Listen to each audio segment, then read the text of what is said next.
Okay, so I wanted to do an improvement by cutting the cards a shorter length, the width of the cards. So first they were like this completely. They were 9 centimeters long.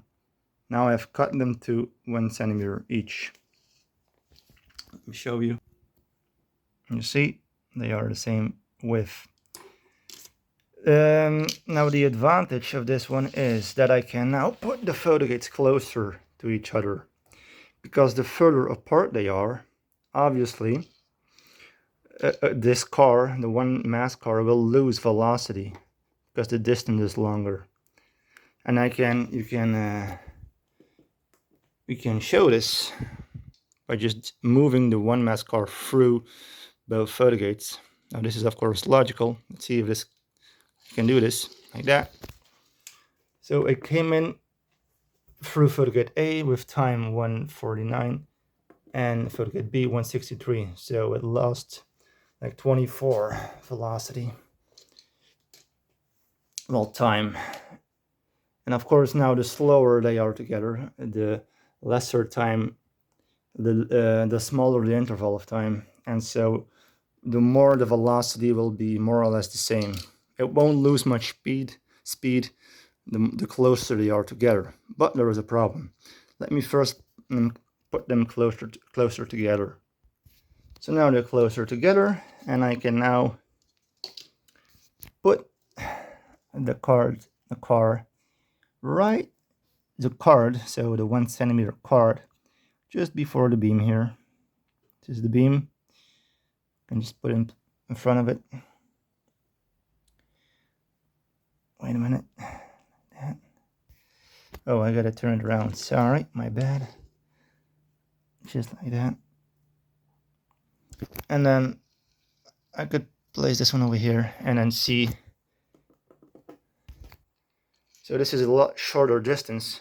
So now I can be really sure that the speed when it comes in through photogate 1 is pretty much exactly the same speed as it will collide with the 2-mass card. Because in the previous video, the photogates were further apart, and so this one has lost velocity at the moment that it collided with the 2-mass car. And so we get different results. Here's the test. See? So car B, 2-mass car came out with 361. The 1-mass car came in with 205. So if it were half the velocity, it should have been 410. But it came out with 361. So less than half. Now I think there is a flaw because of the magnets. So as I should look when I move the 1 car closer to the 2 car, it already starts to repel from this place. You see that? So let me stop at the exact place where it starts to repel. So this place. Now at this place, the card here has not yet passed by the beam. Okay, it has not yet passed by the beam. So what I think is that when I do this, the 1-mass car is already being repelled by the 2-mass car before it passes by the beam. So it is already being slowed down and it hasn't completely passed the beam. So it enters and it's already slowed down a little bit over here, which means that the timing over here will be longer, which makes it appear to be closer to the 2/3 outcome, right? So at least that's what I think. You can see it again, placing it over here. It already repels at this place, and it hasn't even passed the beam, the card, so it will slow down.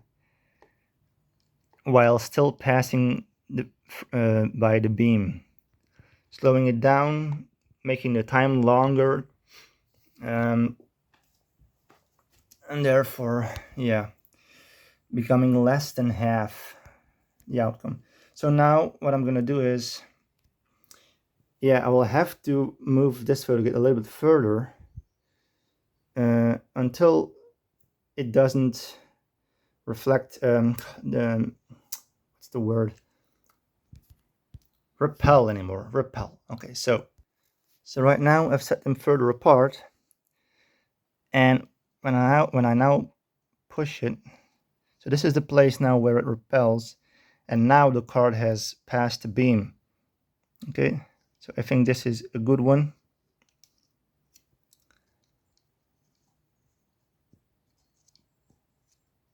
I can put it in fact a little bit closer. I have to search for the point just as it passes by the beam, then it should start to repel the two-man car, right? So only then we can be sure that the one-man car isn't being slowed down, that it already has passed the beam before it starts to repel. So this is the good distance. Now, of course, they are further apart again, so this one will lose a bit of velocity, and the results will be different again. And let's do the test. So it's difficult. There we go. It came out 422, the two mass, and the one mass came in 238. So we're back at half the velocity. With 440, should be around 450. What was it? 450. It's 422. Well, it's a little bit faster than half the speed, but close. Close to close to half the speed. So yeah, it's difficult, right? On the one hand, it's interesting to put them closer together to make sure that this speed is the same speed as it comes out. But then we have the magnet problem, the repelling problem, this being slowed down, I think. But so I have to put them further apart, but then this one might lose velocity. So yeah, I don't know which one of the two. Well, it's yeah, not ideal. So I'm gonna have to look for a different method. So yeah, this is it.